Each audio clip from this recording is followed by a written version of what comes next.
ሸገር ከተማ አሰልጣኝ ለመቅጠር በንግግር ላይ ነው ተባለም።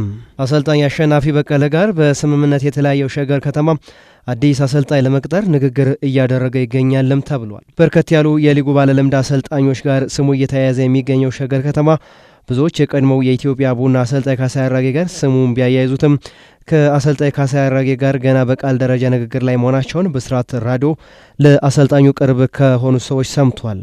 አሰልጣኝ ካሳዬ አራጌ አሁን ላይ ኑሮውን በአሜሪካ ያደረገ ሲሆን በሚቀጥሉት ቀናትም ወደ ኢትዮጵያ በመምጣት ከክለቡ ጋር በውልና ተያያዥ ጉዳዮች እንደሚወያይም ታውቋል።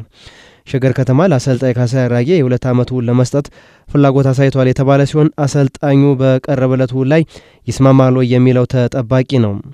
አሰልጣኝ ካሳዬ አራጌ በተለይም የራሴ አጨዋወት ስታይል ያለኝ አሰልጣኝ ነኝ ከሚሉ ሰዎች መካከል አንዱ ሲሆን ብዙዎች ወደ ሸገር ከተማ ቢመጣም አሁን ላይ ያለው ሸገር ከተማ ስብስብ ለአሰልጣኙ አጨዋወት የሚመች መሆኑን ይናገራሉ። ሸገር ከተማ በተለይም ከ17 ዓመት በታች ብሔራዊ ቡድን ጥሩ ጊዜን ያሳለፉት ቢኒያም አብርሃና ዳዊት ካሳውን ያማከለ አጨዋወት መንገድ እንዲኖረው እንደሚፈልጉም ሲነገር፣ ለዚህ ደግሞ ሁነኛው ሰው ኢንጂነሩ ካሳዬ አራጌ ነውም ተብሏል። አሰልጣኝ ካሳዬ አራጌ ከኢትዮጵያ ቡና ጋር ከተለያየ በኋላ ያለፉትን 4 ዓመታት ያለ ክለብ የቆየ ሲሆን በቀጣይ በኢትዮጵያ ፕሪሚየር ሊግ ዳግም ይታያል የሚለው ተጠባቂ ነው።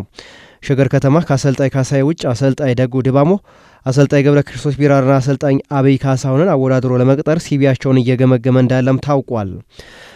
አዲስ አዳጊው ሸገር ከተማ ዘንድሮ ወደ ኢትዮጵያ ፕሪሚየር ሊግ ከተቀላቀለ በኋላ ካደረጋቸው 19 ጨዋታዎች 4ቱን ብቻ አሸንፎ በሊጉ የደረጃ ሰንጠረዥ ወራጅ ቀጠናው አፋፍ ላይ 15ኛ ደረጃ ላይ ተቀምጧል።